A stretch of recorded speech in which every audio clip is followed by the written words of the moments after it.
Olá, hoje nós vamos ver um dos algoritmos mais importantes aí da classe dos algoritmos de ordenação, que é o algoritmo Quicksort, tá? Então, não é objetivo aqui para a disciplina de análise de algoritmos ver em todos os detalhes com o maior, as explicações mais detalhistas possíveis aí, ou, por exemplo, simulações com exemplos, né? O nosso interesse aqui para a disciplina de análise de algoritmo é justamente analisar a versão aleatorizada do Quicksort. Mas antes da gente fazer isso, obviamente, a gente vai querer fazer um lembrete de como é que funciona o Quicksort. E, obviamente, também usar algumas das ferramentas de análise que a gente aprendeu até agora.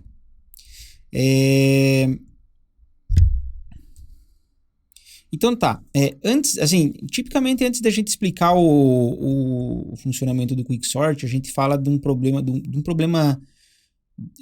um subproblema que envolve ali para a gente projetar o algoritmo do Quicksort, né? Esse subproblema aí que a gente vai precisar resolver é chamado de partição de vetor, tá? Então, assim, aqui, né, tem a definição formal do que é esse problema de partição de vetor, né? Eu tenho uma entrada, uma saída, tá? A entrada aqui eu vou especificar como sendo assim, são três coisas, né? O VAB, onde V vai ser um vetor indexado por A e B, né? Então, começa na posição A e termina na posição B, tá? Agora, a saída aqui é assim. A primeira coisa é assim, seja X o último elemento do vetor, né? Se o vetor vai da posição A até a posição B, então ele é o V de B, né? A gente chama esse cara aqui de pivô. Tá? Pivô. Então, eu vou pular, assim, eu vou passar por cima um pouco aqui do formalismo aqui e tal, necessário. Mas a ideia é assim, a gente vai ter que reorganizar o vetor. Tá? Então, vamos supor aqui você está com o vetor original, né? Aqui está com o vetor original.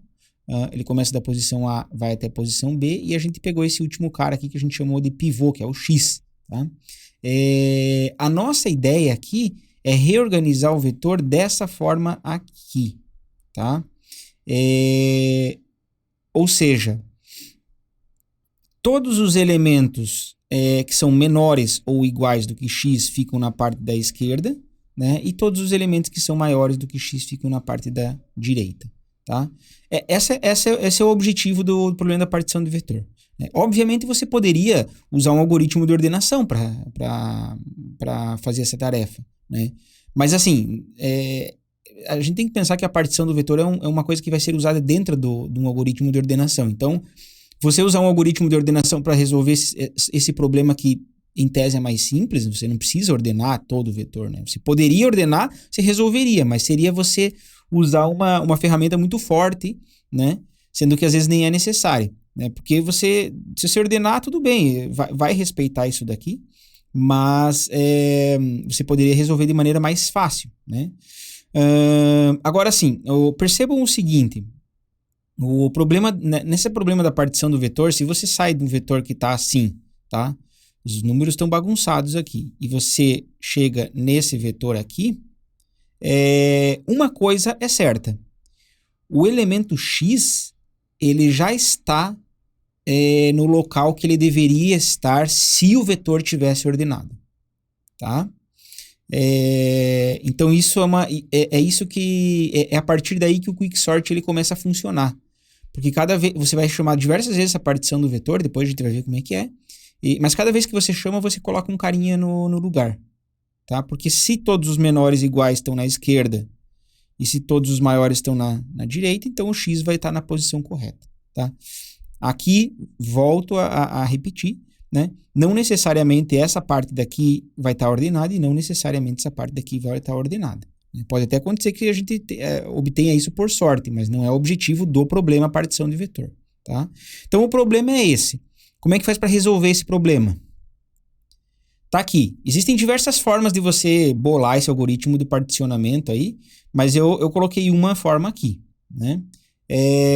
Então, tá, ele começa aqui com esse Um detalhe que eu esqueci de falar, a gente vai devolver o M, que é a posição onde o X ele vai estar depois da gente fazer o particionamento, tá? A gente precisa saber essa posição M aí. Então a gente começa com o M sendo A-1, tipo, bom, se o vetor vai de A até B, a gente começa assim com esse M apontando para cá. Tá certo que é uma posição inválida, mas é só para início da execução do algoritmo. Aí a gente faz o pivô ser o último elemento do vetor, que a gente já tinha discutido isso, tá? E aí, assim, você vai percorrendo agora o vetor, do A até o B, né? E vai fazendo essas perguntas. Se o valor na posição atual for menor ou igual do que o pivô, você incrementa o M e você troca aqui, ó, os valores da posição M com a posição I, tá? Bom, vamos fazer uma execução aqui que eu acho que fica mais fácil para a gente entender, né? Vamos supor que a gente está trabalhando com esse vetorzinho aqui que está aqui na direita. Então, esse daqui é o nosso A, esse daqui é o nosso B, né? E o nosso X, nosso pivô, vai ser o último elemento do vetor, ou seja, vai ser o número 6, tá? Então é esse cara que vai servir como base de comparação aí com todos os outros elementos do vetor. Tudo bem, e aí a gente começa o laço aqui, né? A gente vai testar. Então, bom, vamos colocar aqui também o nosso valor M aqui. O nosso valor M, a princípio, está apontando para uma posição antes da primeira posição, né? E aí a gente pergunta, se o V de I, quem que é o V de I da vez, né? O I da vez é esse cara aqui, né? Então, esse é o cara da vez. Esse é o I. Então, se o V de 1, ou seja, 3, é menor ou igual do que 6, o que que eu faço? Então, isso daqui é verdade, tá? Então, eu vou incrementar o M, ou seja, o M agora vai apontar para cá, e eu vou fazer a troca entre o valor da posição M com o valor da posição I, tá? Então, eu vou trocar, eu vou escrever aqui embaixo agora o vetor, né? Eu vou trocar, então, o 6 com... Na verdade, desculpa, o 3 com o 3, porque a posição I é 1, né? E o M também está apontando para a posição 1. Então, eu vou trocar 3 com 3. No fundo, eu vou ter o mesmo vetor, nem vou desenhar aqui novamente. Beleza, vamos passar agora, o cara da vez é o 2, tá? E aí eu pergunto, V de I é menor ou igual do que X? Né? O 10 é menor ou igual do que o 6? Não, então não faz nada, passa para o próximo elemento, é o 3. E ele pergunta, o 13 é menor do que o 6? Também não. Então, o que ele vai fazer? Vai incrementar aqui e vai passar para a próxima. Agora ele está na posição 4. Quem que está na posição 4? É o número 5 está armazenado na posição 4. Então, ele pergunta, o 5 é menor do que o 6? Sim, o 5 é de fato menor do que o 6. Então, o que eu faço? Incremento o M. Então, se o M estava apontando para a primeira posição, agora o M vai apontar para a segunda posição. E aí eu troco. Eu vou trocar o valor que está armazenado na posição M com o valor que está armazenado na posição I. Então, eu vou trocar o 5 com o 10, tá? Então, o meu vetor agora vai ter aqui 5 e aqui vai ter 10, tá? O resto permanece igual. Tudo bem. E agora, nós vamos para a próxima posição. O 8 é menor do que o pivô?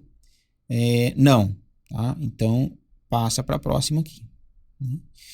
E aí ele pergunta, o 6 é menor ou igual do que o 6? Né? Porque aqui é menor ou igual que ele está perguntando. Então, sim, o 6 é menor ou igual do que o 6. Então, o que ele faz? Ele incrementa o M. Tá? Então, o M vem para cá. E ele troca o valor da posição M com o valor da posição I. Então, ele vai trocar o 6 com o 13. Então, eu vou ficar com 6 aqui e 13 aqui, tá? Ele chegou no final do vetor, né? Então, assim, o vetor, só para escrever o vetor inteiro aqui, ele vai ficar assim, ó, 3, 5, 6, 10, 8 e 13, tá? E ele vai me devolver o M. Quem que é o M? Ele vai me devolver 3 aqui, ó. Tá? Ele vai me devolver esse índice 3. Então, perceba que esse algoritmo funcionou para fazer o particionamento, porque ele pegou o pivô, que é o 6, colocou aqui nessa posição. Na esquerda estão todos os que são menores ou iguais do que do que o 6. E na direita estão todos os que são maiores do que 6. Né? Percebam aqui, como eu já tinha falado antes, por exemplo, nessa parte aqui da direita, não necessariamente que o vetor está ordenado ali, né? Mas ele respeita a propriedade de todos os números serem maiores do que 6. Tá? Aqui, por sorte, na parte da esquerda, a gente já está com o vetor ordenado. Tá? Mas, enfim, esse não é o ponto. Né? A gente conseguiu resolver o problema do particionamento. Né? Aqui, sem entrar em detalhes, eu posso dizer que esse algoritmo do particiona, ele executa em tempo θ de n, tá? Onde n, o que é? N é o tamanho do vetor. N é o tamanho do vetor. É que a gente está em termos de A e B aqui, né? Mas você pode pensar que o n é o B menos A mais 1, tá? Que é o tamanho do vetor. Certo? Tranquilo, assim, a gente já passou por diversos algoritmos, né, desse tipo aqui. Aqui fica evidente, né, o motivo do porquê que ele é linear. Eu não vou entrar em detalhes nisso, a gente vai acreditar nesse teorema 1 aí.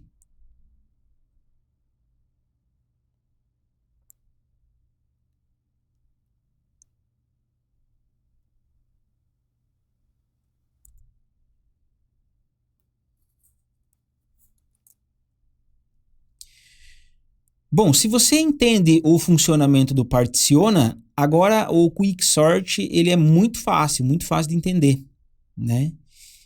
Percebam como é que é pequenininho o código agora do quicksort aqui. Então, assim, o quicksort ele está querendo ordenar um vetor que começa da posição A e vai até a posição B, tá? Ele pergunta se o A for menor ou igual do que B, tá? Isso daqui é só para você não cair num... Porque como ele vai atualizando esses índices aqui, né? Cada vez que ele chama o quicksort, ele vai chamando recursivamente, ele vai atualizando A e B. Em alguma hora esses índices eles se cruzam, né? Ou seja, quando eles se cruzam, você já não está trabalhando mais com um vetor que tenha elementos lá dentro.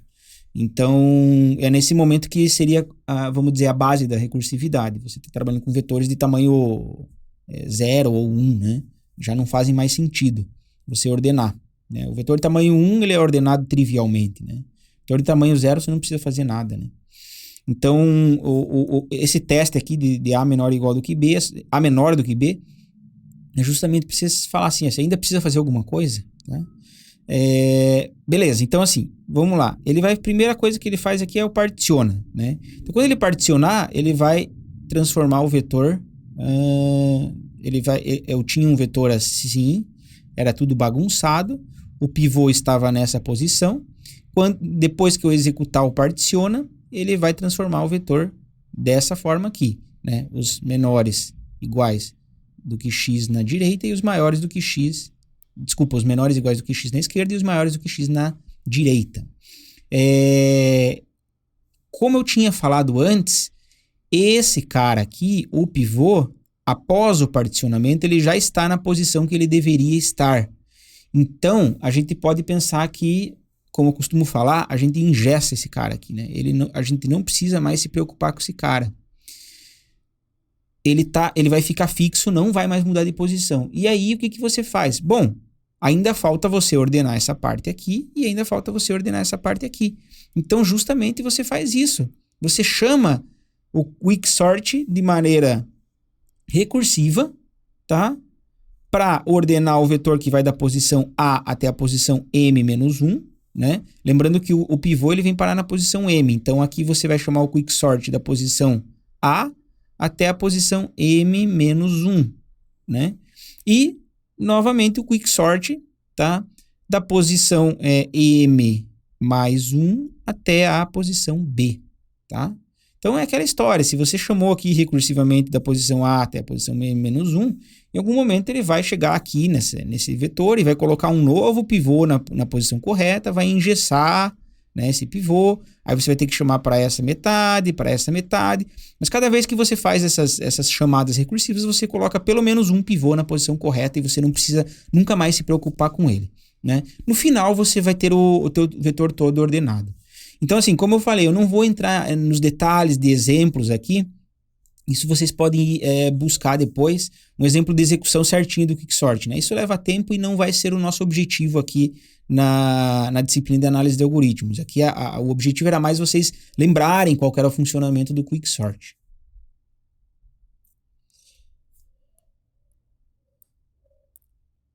Ok. Então, para fazer análise, o Quicksort, o que ele é? O Quicksort ele é um algoritmo recursivo. E a gente já falou da análise de algoritmos recursivos, análise de tempo, de complexidade de tempo. Se você está trabalhando com um algoritmo recursivo, para você começar a fazer análise, você tem que extrair qual que é a relação de recorrência desse algoritmo. Então, vamos supor que, né, vamos dizer aqui que T de N é o tempo que o Quicksort leva para trabalhar em vetores com N elementos, né? Então, o que acontece quando a gente chama o Quicksort uma vez? A primeira coisa, ele vai fazer o particionamento, tá? Vamos voltar um slide aqui. A primeira coisa que ele faz é um particionamento aqui nessa linha aqui, né? Esse particionamento aqui gasta tempo θ de n. A gente já viu isso daqui, a gente falou que não ia entrar em detalhes, mas a gente viu assim a ideia, né? Agora, aqui na relação de recorrência e aqui são duas chamadas recursivas. A grande questão aqui é que a gente não sabe, tá? Deixa eu fazer o desenho novamente aqui. A gente não sabe quais serão os tamanhos das partições. Porque se inicialmente eu estava trabalhando com um vetor de tamanho n, né? Após eu fazer o particionamento, o vetor, o x, ele vai... Então, assim, ó, percebam que o x, a gente não tem garantia que ele vai cair bem no meio, né? Ele poderia cair assim, tipo, aqui, mais para a esquerda. Aqui você vai ficar com uma quantidade de elementos, aqui você vai ficar com uma outra quantidade de elementos. Ou você poderia fazer um outro particionamento, sei lá, vamos vir para cá, assim. Isso depende muito dos valores do vetor, né? Em que o x ele está mais no meio, em que o pivô vai aparecer mais no meio, né? Ou casos extremos, né? Por exemplo, que o x venha parar, o x continue no mesmo lugar, né? Tá? Aí você teria, vamos dizer assim, uma partição aqui de tamanho zero, né? A partição da direita seria de tamanho zero, tá? Então, assim, os casos variam. Mas uma coisa é certa, se você está trabalhando com o vetor inicial de tamanho n, a gente pode dizer, tá, que se eu falar que aqui tem k elementos, tá, aqui vai ter n menos k menos 1, tá? Por que menos 1? Porque a gente está desconsiderando esse cara aqui, né? Pelo menos 1 a gente já fixou, né? Já engessou, como eu falei, né? Então, se aqui tem k, ali tem n menos k menos 1.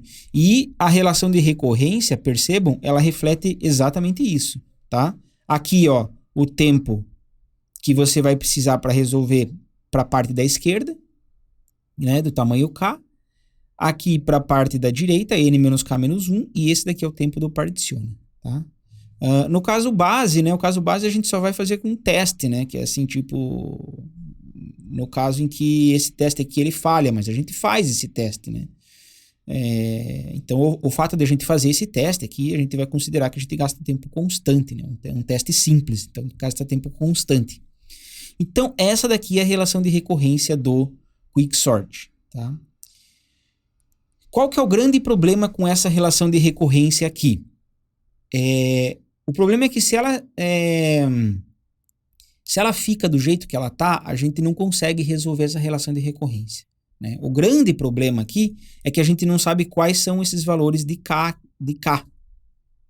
Então, dependendo dos valores de K, você vai ter uma recorrência, dependendo dos outros valores, você teria outra recorrência, tá?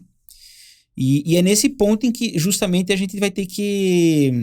A gente está um pouco limitado, né? E a gente vai ter que quebrar a nossa análise, dividir a nossa análise em melhor caso e pior caso.